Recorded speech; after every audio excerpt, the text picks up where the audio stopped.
दोस्तों BPSC TRE 2.0 से related यहाँ पर आप सभी के लिए इंपॉर्टेंट अपडेट है। भर्ती को जो है कोर्ट में चैलेंज किया गया है बीपीएससी टीआरई 2.0 को लेकर के, और भाषा के अंकों को लेकर के जो है बड़ा फैसला यहाँ पे किया गया है पटना हाई कोर्ट में। दोस्तों यहाँ पे इसको जो है इस भर्ती को चैलेंज किया गया है। रीजन क्या है सब कुछ हम लोग डिटेल में जानेंगे। साथ ही जो है कट ऑफ कितने कट ऑफ वालों का जो सप्लीमेंट्री रिजल्ट आ रहा है आपका, वो कितने पर जो है आपका सिलेक्शन हो सकता है।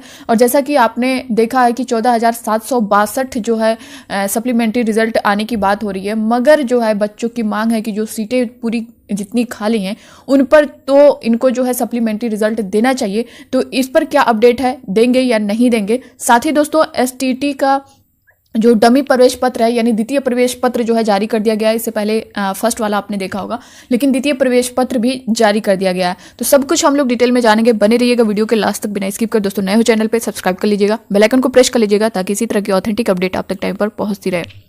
दोस्तों स्क्रीन पर आप जो है ये न्यूज देख पा रहे होंगे, शिक्षक बहाली टीआरई 2.0 का मामला कोर्ट पहुंच गया है। परीक्षा में भाषा का पेपर हटाए जाने से नाराज उर्दू बांग्ला भाषा के अभ्यर्थियों ने पटना हाईकोर्ट में याचिका दायर की है।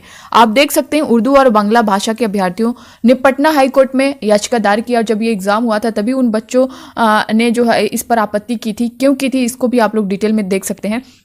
याचिकाकर्ता उर्दू बांग्ला अभ्यर्थियों के प्रदेश अध्यक्ष मुफ्ती हसन रजा हैं। इस याचिका में बिहार सरकार, प्रधान सचिव बिहार शिक्षा विभाग के प्रधान सचिव बीपीएससी के चेयरमैन, बीपीएससी के सचिव, बीपीएससी के परीक्षा कंट्रोलर को पार्टी बनाई गई है। टोकन नंबर भी यहाँ पे दिया गया है, इसका जो है आप लोग देख सकते हैं। उर्दू और बांग्ला के छात्रों का परीक्षा में इस भाषा का प्रश्न पत्र ही नहीं आया, एग्जाम भी ले लिया गया और रिजल्ट भी जारी कर दिया गया। क्वालिफाइंग पेपर हटा करके भारत के लगभग 10 लाख शिक्षक अभ्यर्थियों के गले पर जो है तलवार चला दिया गया है। आज हमने इसी के खिलाफ यहाँ पे देख सकते हैं पटना हाईकोर्ट में रिट पिटीशन फाइल किया है, उसे मेंशन भी कोर्ट के द्वारा कर लिया गया है। वहीं भाषा का पेपर हटाए जाने पर आपत्ति। बता दें कि शिक्षक अभ्यर्थियों के लिए 150 प्रश्नों की पुस्तिका थी जो 3 अलग अलग खंडों में विभाजित थी। सेक्शन 1 में 30 अंक भाषा के लिए, इसे क्वालिफाई करना अभ्यर्थियों के लिए जो है जरूरी था, मगर जो है करना अभ्यर्थियों के लिए जरूरी था, लेकिन उस समय अनिवार्य था, जिसे बीपीएससी के द्वारा परीक्षा लेने के बाद हटा दिया गया था। जब परीक्षा हुई थी उस समय भी उर्दू बांग्ला के अभ्यर्थियों को उर्दू बांग्ला के पेपर के बजाय जो है हिंदी का पेपर मिला था। दोस्तों यहाँ पे सबसे बड़ी गलती क्या थी इन लोगों की कि आप देख सकते हैं कि कुछ सेंटर्स पर जो है उर्दू और बांग्ला के अभ्यर्थियों को हिंदी का पेपर दिया गया था। ठीक है, ये तो उसी टाइम चल रहा था, आपने भी देखा होगा न्यूज़ वगैरह में कि उनको जो है जो उनका मेन सब्जेक्ट था, मान लीजिए अगर आप ही का हिंदी सब्जेक्ट है और आपको इंग्लिश दे दिया जाए या अदर कोई भी सब्जेक्ट दे दिया जाए तो आप उसमें कितना कर सकते हैं। इसको लेकर के उन्होंने आपत्ति भी की थी और यहाँ पर भी आप देख सकते हैं इसी को लेकर के वो कोर्ट पहुंचे हैं कि उर्दू और बांग्ला के अभ्यर्थियों को जो है उसकी जगह हिंदी का पेपर मिला था। ये तो चलो ठीक था इतना। इसके बाद जो है इनका कहना है कि इस पर जो है जो चीज़ें चली वो ठीक था, उनको जो पेपर मिला उन्होंने सॉल्व किया। बट उसके बाद इनको क्या देखने को मिलता है कि जो उनका क्वालिफाइंग मार्क्स था, यानी जो 30 नंबर का आपका हिंदी और इंग्लिश क्वालिफाई करना था 9 नंबर पे, इसको भी हटा दिया जाता है। इसमें बहुत से हजारों बच्चे, लाखों बच्चे ऐसे थे जो क्वालिफाई ही नहीं कर पाए थे। मीन्स अगर आप यहाँ पे नहीं क्वालिफाई कर पाएंगे तो यहाँ से ही आप गायब हो जाएंगे, हट जाएंगे, आपका यहाँ पे सिलेक्शन लिस्ट में कहीं नाम ही नहीं आएगा, चाहे भले आप अपने सब्जेक्ट में कितना नंबर लाएंगे। बट अगर आपने क्वालिफाइंग मार्क्स नहीं लाया है तो आप यहीं से बाहर हो जाएंगे। बट क्या हुआ है कि आपका यहाँ पे फेल भी हो, नंबर उतने नहीं आपके, फिर भी जो है इसको शून्य कर दिया जा रहा है, इसको हटा दिया जा रहा है, तो वो बच्चे फिर से उसमें जो फेल होते हुए भी वो उसमें उनका चयन हो चुका है, सिलेक्शन हो चुका है।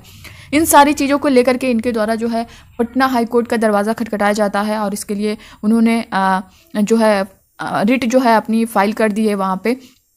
तो ये सारी चीज़ें अब इस पर लेकर के, क्वालिफाइंग मार्क्स को लेकर के क्या चीज़ें कैसे आती हैं, इस पर क्या असर पड़ता है भर्ती पर, सब कुछ जो है मैं आप सभी को जैसे ही कोई नोटिस आएगी अपडेट करती रहूँगी। साथ ही दोस्तों सप्लीमेंट्री रिजल्ट की बात करें तो जो सप्लीमेंट्री रिजल्ट आपका इसके लिए जो बिहार शिक्षा विभाग है और जो बीपीएससी के चेयरमैन है अतुल प्रसाद जी के द्वारा कहा गया था कि 14,762 जो है पदों पर सप्लीमेंट्री रिजल्ट जारी किया जाएगा। और वो कब जारी किया जाएगा, वो 15 के बाद नोटिस में बताया गया था कि 15 के बाद जो है आपको सप्लीमेंट्री रिजल्ट देखने को मिलेगा। मगर आपने देखा होगा कि 15 के बाद आज 18 हो चुका है, बट अभी तक सप्लीमेंट्री रिजल्ट को लेकर के कोई नोटिस नहीं आई है। तो इस पर क्या है, आएगी या नहीं आएगी, या सिर्फ इतने पदों पर आएगी या और जो है बढ़ सकती है। तो दोस्तों देखिए, और जो है रिक्तियों का यहाँ पे देख सकते हैं एक नोटिस में दिया गया है कि 20 जनवरी तक जिलावार ब्यौरा जो है मांगा गया है। तो और भी जो है रिक्तियां कितनी हैं सभी जिलों से मांगा गया है। तो हो सकता है कि इसमें प्लस भी किया जा सकता है, क्योंकि अभी इन्होंने कंफर्म तो नहीं बताया, बट 14,762 तो क्लियर है कितना आएगी, बट आगे इसको बढ़ा सकते, क्योंकि अभ्यर्थियों की मांग है कि 92,000 पे अगर जो शिक्षक जिनका चयन हुआ है, बाकी जो सीटें खाली रह जा रही हैं 20 से 30,000 लगभग, तो कम से कम जितनी सीटें खाली हो उन पर जो है सप्लीमेंट्री रिजल्ट दिया जाए।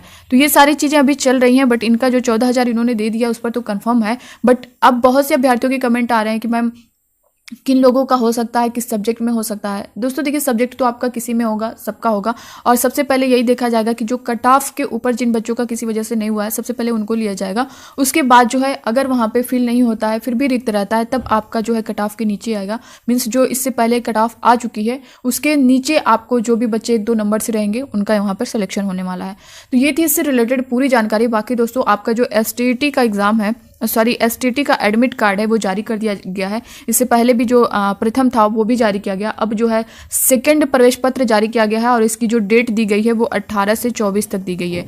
तो आप जो है इनकी ऑफिशियल वेबसाइट www.bsebstt2024.com पर जाकर के आप अपना एडमिट कार्ड जो है डाउनलोड कर सकते हैं, और ये आप जो है 18 से 24 के बीच ही कर पाएंगे। मीन्स इसके बाद अगर आप डाउनलोड करना चाहें तो आपका एडमिट कार्ड डाउनलोड नहीं होगा, और आप जो है डाउनलोड करके देख लीजिए, क्योंकि इसमें करेक्शन का भी टाइम दिया गया है। अगर आपके एडमिट कार्ड में कोई मिस्टेक है, कुछ जो भी चीज़ें हैं, तो आप उसको करेक्शन भी कर सकते हैं। तो 18 से 24 के बीच यही जो है आपकी करेक्शन की भी डेट है।